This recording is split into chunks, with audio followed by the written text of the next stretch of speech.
शुक्रिया जनाब स्पीकर। फाजिल मेंबर ने जो नुक्ते उठाए हैं मैं मुख्तसरन जवाब दे देता हूं। आपने फरमाया है कि खारजा अमूर पर ये एक मुफस्सल बहस चाहते हैं, मुझे कोई एतराज नहीं है। जब आप मुनासिब समझते हैं इसको आप एज ए रेजोल्यूशन पेश कर दें और इस पर बहस की जा सकती है। ऑपोजिशन का, गवर्नमेंट का एक पॉइंट ऑफ व्यू सामने आ सकता है और हम यकीनन आपके पॉइंट ऑफ व्यू से, आपके ख्यालात से मुस्तफीद होना चाहेंगे। हो सकता है आपके पास बहुत अच्छी तजावीज़ हों जिसमें पाकिस्तान की बेहतरी हो, पाकिस्तान की आवाम की बेहतरी हो, और पार्लियामान अपना रोल प्ले दुनिया में करती है और ये पार्लियामान भी अपना रोल प्ले कर सकती है, मैं उसे तस्लीम करता हूं। लेकिन मौलाना की खिदमत में एक वजाहत पेश कर दूं। आज आपको ये सुनकर इत्मीनान होना चाहिए कि जो आप कहते थे और जो पाकिस्तान के मौजूदा वजीर आजम इमरान खान साहब जब ऑपोजिशन में थे कहा करते थे कि अफगानिस्तान का हल अस्करी ताकत से नहीं निकलेगा, मिलिट्री सोल्यूशन नहीं है। अल्टीमेटली अगर हम वहां अमन और इस्तेहकाम चाहते हैं तो हमें इसका please order in the house, please order in the house, please. बहुत अहम स्टेटमेंट जारी है, मेरी रिक्वेस्ट होगी कि पूरा आप सुन लें प्लीज। अब्बासी साहब प्लीज।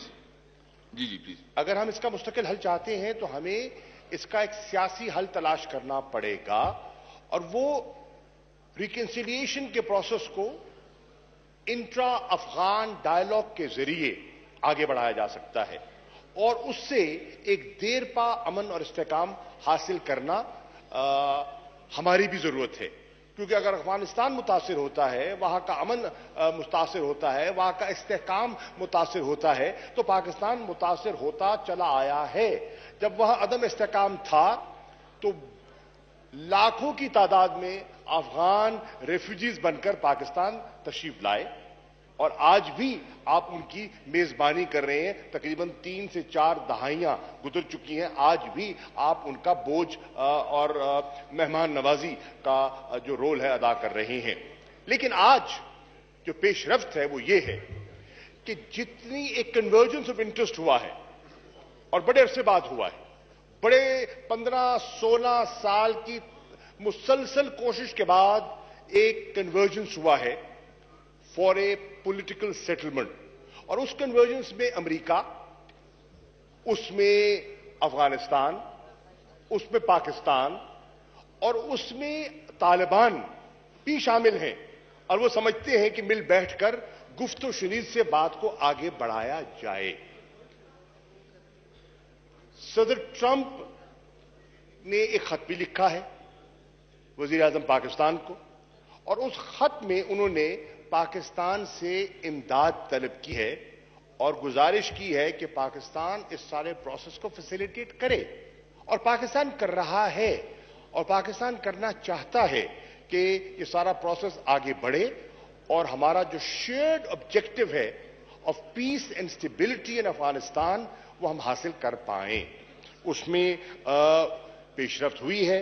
आपकी इत्तला के लिए कुछ मीटिंग्स हो चुकी हैं, दोहा में हुई हैं, यूएई में हुई हैं, और न सिर्फ मीटिंग्स हुई हैं, उन्होंने एक फोकल पर्सन अमेरिका ने अपने सारे प्रोसेस को ओवरसी करने के लिए एम्बेसडर ज़ल्मे खलीलजाद को नामजद किया है। वो 3 मरतबा पाकिस्तान तशरीफ ला चुके हैं और इस प्रोसेस को आगे बढ़ाने के लिए हम उनकी मदद कर रहे हैं और वो हमसे मावनत और हमसे मशावरत कर रहे हैं। अब पाकिस्तान ये कह रहा है कि ये एक शेयर्ड रिस्पॉन्सिबिलिटी है, ये सारी जिम्मेदारी अब पाकिस्तान पर नहीं डाल सकते।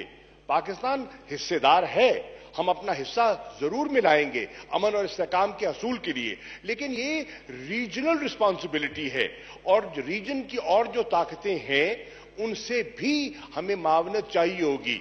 जो पड़ोसी ममालिक हैं, मिसाल के तौर पर बहुत से ताजिकिस्तान है, उज़्बेकिस्तान है, ईरान है, चीन है, इन सब से हमें मदद चाहिए होगी। हिंदुस्तान की भी प्रेजेंस है अफगानिस्तान में, उनका भी तावन दरकार होगा ताकि ये शेयर्ड रिस्पॉन्सिबिलिटी को हम लेकर आगे बढ़ें اور وہاں امن اور استحکام ہو. میں محترم ممبر کی خدمت میں عرض کرنا چاہوں گا کہ انشاءاللہ ہم پوری، اور اس ایوان میں بھی جتنی پولیٹیکل پارٹیز ہیں کسی نے اس پر اعتراض نہیں کیا. So luckily at the international level and within Pakistan there is a convergence and there is a consensus that has evolved for a political settlement and for a reconciliation process to move forward. اس کے ساتھ ساتھ آپ نے جو دوسرا point ذکر کیا حضرت نے، وہ ہے کرتارپور کے سکھوں کے جو کوریڈور کا جو ایک منصوبہ جس کو عملی شکل دینے کا ہم نے پیش رفت کی ہے. مولانا یہ بھی آپ کے علم میں ہوگا کہ بہت عرصے سے یہ مسئلہ زیر غور تھا، اور 1988 میں بھی یہ اس کا ذکر ہوا، اور 88 سے لے کے 2018 تک یہ مختلف فورمز پر یہ مطالبے ہوتے رہے، پیش رفت نہ ہو سکی. آج الحمدللہ اس میں ایک پیش رفت ہوئی ہے، اور بہت بڑی پیش رفت ہوئی ہے، اور اس پیش رفت کو جناب اسپیکر سراہا گیا ہے. پاکستان کے اندر سراہا گیا ہے، پاکستان کی اقلیتوں نے اور بالخصوص سکھ برادری نے، ہندوستان میں پوری سکھ برادری، اور صرف ہندوستان میں نہیں، آپ دنیا میں کہیں چلے جائیں جہاں جہاں سکھ آباد ہیں یا اس مذہب سے جن کا تعلق ہے، انہوں نے اس کو اپریشیٹ کیا ہے. نہ صرف انہوں نے اپریشیٹ کیا ہے، ہندوستان کی حکومت کو جو اس وقت اپنے انتخابات کی وجہ سے اور سیاسی وجوہات کی بنا پر پاکستان سے ڈائریکٹ ٹاکس کے لیے ہچکچا رہی تھی، کترا رہی تھی، لیکن انہوں نے پبلک اوپینین کے پریشر کو سامنے رکھتے ہوئے اپنے فیصلے پر نظر ثانی کی. اور نظر ثانی کیسے کی کہ انہوں نے اسپیشل کیبنٹ کا اجلاس بلایا اور اس میں وہاں ریزولوشن پاس کیا، اور پاکستان کے اس انیشیٹو کو جو حکومت پاکستان نے جس کا فیصلہ کیا اس کو عملی شکل دینے کا، اور ہم نے تاریخ دے دی کہ فلاں تاریخ کو ہم کرتارپور میں گراؤنڈ بریکنگ سرمنی کرنے جا رہے ہیں اور ہم یہ فیسلٹی کریٹ کر رہے ہیں. تو وہ اتنی پبلک اوپینین نے اتنا سوئنگ کیا کہ بی جے پی کی گورنمنٹ کو نہ چاہتے ہوئے بھی اپنے فیصلے پر نظر ثانی کرنی پڑی. اچھا کیا انہوں نے، میں اس کی بھی تعریف کروں گا کہ انہوں نے اچھا کیا، انہوں نے اس کو سراہا بھی صحیح، ریزولوشن بھی پاس کیا، اور اپنے دو وزیر انہوں نے پاکستان بھیجے جنہوں نے اس پوری تقریب میں شرکت کی. اور اس سے میں سمجھتا ہوں بے پناہ گڈ ول کریٹ ہوئی ہے for Pakistan, internationally good will create ہوئی ہے. اور آپ دیکھیں یورپین یونین نے، امریکہ نے، کسی ملک کو اٹھا کے دیکھ لیں، انہوں نے اس کی تعریف کی ہے. اور پاکستان نے اس انیشیٹو کے ذریعے ہندوستان کو ایک پیغام دیا ہے کہ ہم امن اور استحکام سے رہنا چاہتے ہیں. ہمارے آؤٹ اسٹینڈنگ ایشوز ہیں، ہم کہتے ہیں کہ ان آؤٹ اسٹینڈنگ ایشوز کے لیے آئیے بیٹھیے بات کریں، اور بیٹھ کے بات کریں گے تو معاملات حل ہو سکتے ہیں.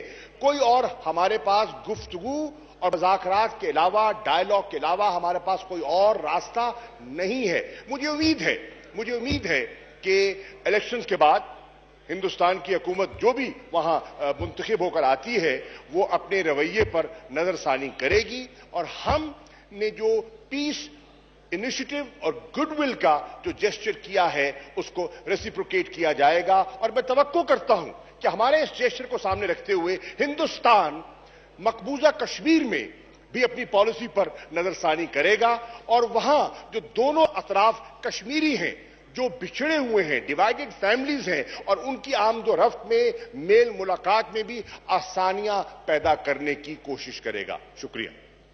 ڈاکٹر شری